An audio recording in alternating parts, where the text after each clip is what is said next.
పత్రిక 11వ అధ్యాయం 27వ వచనమా, ప్రయాసముతోను, చూడండి, ప్రయాసముతోను, కష్టములతోను, జాగరములతోను, ఆకలి దప్పికతోను, ఉపవాసముతోను, చలితోను, దిగంబరత్వముతోను ఉన్నారు. చూడండి, ఉన్నాయి, చాలా ఉన్నాయి, కానీ అన్ని చెప్పలేదు. ఎంతవరకు చాలు. మీకు టైం అయిపోయింది, చెప్పాలి చెప్పాలి. వాక్యానికి కూడా, వాక్యానికి టైం అవుతుంది, అవునా కదా? వాక్యానికి అక్కడ టైం అవుతుంది. బాగా గమనించండి. ఇక్కడ పౌలు అంటున్నటువంటి మాటలు తెలుసా? చూడండి, ఇందాక దైవజనులు చెప్పారు మనం ఎలా ప్రయాసపడుతున్నామని చెప్పారు, కానీ ఇక్కడ కూడా అదే మాటను కోడీకరించి నేను మాట్లాడుతున్నాను. విషయాన్ని గమనించండి. మనం రాబోతున్నటువంటి విపత్తులు అన్నిటి నుండి కూడా మనం ఏం చేయడం తెలుసండి? ఇప్పుడు ప్రయాసముతోను, కష్టముతోను, తరచుగా జాగారముతోను, ఆకలి దప్పులతోను, ఉపవాసముతోను, చలితోను, దిగంబరత్వం. చూడండి, చలి దిగంబరత్వం పక్కన పెట్టండి. ఇది చలికాలం కాదు కాబట్టి చలి దిగంబరత్వం పక్కన పెట్టండి. నాకు తెలిసి చెప్పండి, మీకు ఎన్ని బట్టలు ఉన్నాయి? మీకు ఎన్ని బట్టలు ఉన్నాయి ఇంట్లో? నాకు ఇంచుమించు ప్రీతి బిడ్డలారా ఓ 30-40 జతలు ఉంటాయి, అలా ఉంటాయి. మా ఆవిడిగా చెప్తాను, ఎందుకు వచ్చిందని బట్టలు, నువ్వు కష్టపడుతున్నావు, ఉతుకుతున్నావు అమ్మాయి, డిటర్జెంట్లు వేస్ట్ చెప్పాలి, ఇంకా టైం వేస్ట్, మా కరెంటు బిల్లు వేస్ట్, అన్ని వేస్ట్. బయటికి వెళ్ళడానికి ఒక 4 జతలు, ఇంట్లో వేసుకోవడానికి ఒక 4 జతలు ఉంటాయి, సరిపోతుంది, అంతే కదా? మనకి 40-50 జతలు ఎందుకండి? చాలా మంది స్త్రీలు ప్రీతి బిడ్డలారా వారి జీవితాల్లో చీరలు పిచ్చోళ్ళు ఉంటారు కదండి.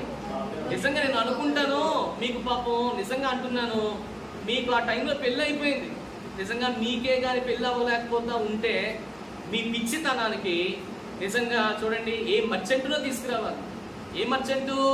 చంద్ర బ్రదర్సో, కంచి కామాక్షో, చెప్పండి కదండి, బొమ్మనా బ్రదర్సో, సిఎంఆరో, ఇలాంటి పెద్ద పెద్దలు చేసుకుంటే పిల్లలు ఎంత ఎలా ఉంటుంది? మీకు షాప్ అంతా ఇంట్లోనే ఉంటుంది, దేవునికి స్తోత్రం. కానీ వాస్తవానికి ఇక్కడ వాక్యం చెప్పాలంటే నాకు తెలిసి పౌలు మహాశయుడికి ఉన్నటువంటి బట్టలు ఎన్ని ఉన్నాయి చెప్పంటారా? ఎన్ని ఉన్నాయి? ఒకటే, 2. అర్థమవుతుందండి? ఒక దాన్ని కట్టుకునేవాడంట, ఇంకొక దాంతో పిల్లలు అలా ఆడబెట్టుకునేవాడు. మీ అందరికీ మీకు జ్ఞాపకం చేయడానికి మన యొక్క ఈస్ట్ గోదావరి డిస్టిక్ లోనే మన ముందున్నటువంటి అపోస్తుడైనటువంటి ప్రియదేవుని బిడ్డలు గమనించండి, పిఎల్ పరంజ్యోతి గారు మనకు అందరికి తెలుసు. నిజంగా గోదావరి గట్టుని దాటి వెళ్ళి తడిచిపోయిన బట్టలతో మళ్ళీ వచ్చి ఆ ఒక్క బట్టతోనే తండ్రి గారు ప్రియదేవుని బిడ్డల సేవ చేశారంట.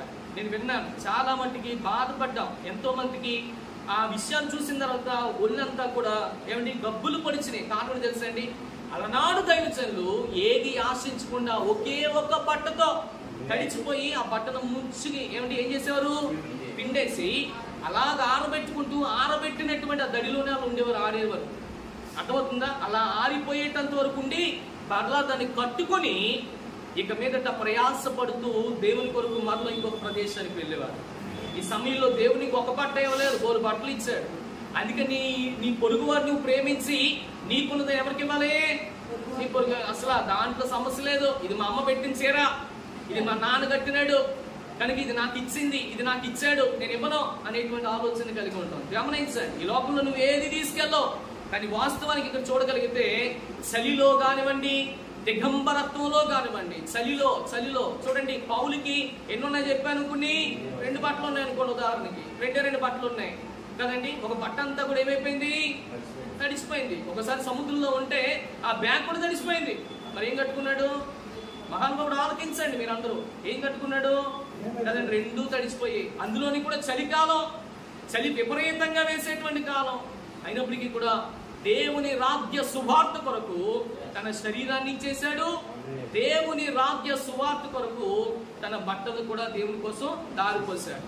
అందుకనే ఆయన చనిపోయినప్పుడు ప్రభు లేచి నిలబడ్డాడు. దేవుని సమయంలో దేవుని వాక్యాన్ని ముగింపులోకి వచ్చాను. ప్రియ దేవుని బిడ్డలారా, అక్కడ అంటున్నటువంటి ఒకే ఒక మాట నేను జ్ఞాపకం చేస్తాను. ప్రయాసముతోను, కష్టముతోను, తరచుగా జాగారముతోను, ఆకలితోను తరచుగా ఉపవాసం ఉన్నాను. చూడండి ఎన్ని ఉన్నాయో చెప్పండి. ప్రయాసము, కష్టము, జాగరణ, ఆకలి దప్పికలు. ఎన్నున్నాయి? ఉపవాసం ఎన్నున్నాయి? 5 ఉన్నాయి. బాగా విన్నారు. ఈ 5 నువ్వు దేనికి సంబంధించిన దానివి, నువ్వు దేనికి సంబంధించిన వాడివి. సేవ అంటే ప్రియని పెట్టేది 5 కూడా ఉండాలి.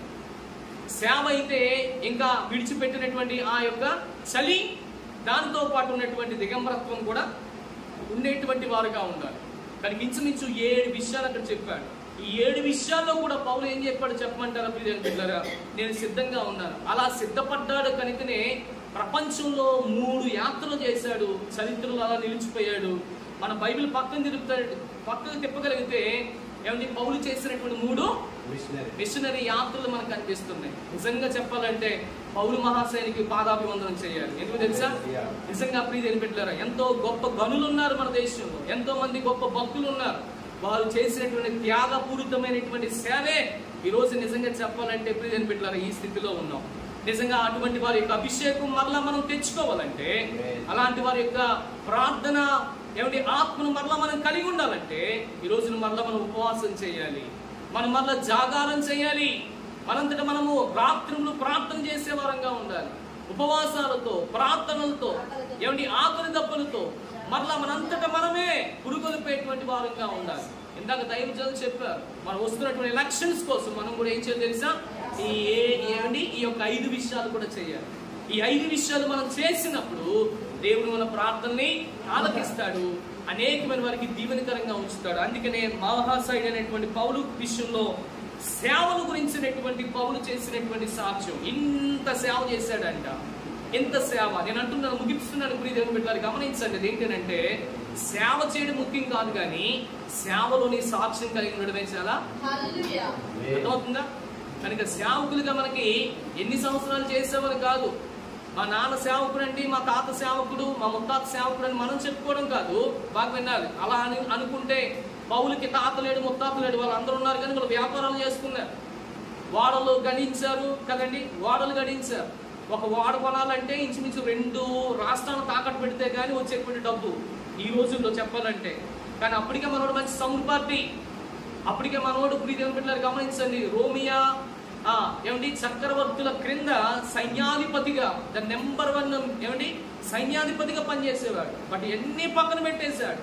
దర్శనం వచ్చింది రాత్రి, ఆ యొక్క మధ్యాహ్న సమయంలో దేవుడు దర్శించాడు. దర్శనానికి పడిపోయాడు, దర్శనంతో దేవుణ్ణి తీసుకున్నాడు, దర్శనంతోనే వెళ్ళిపోయాడు.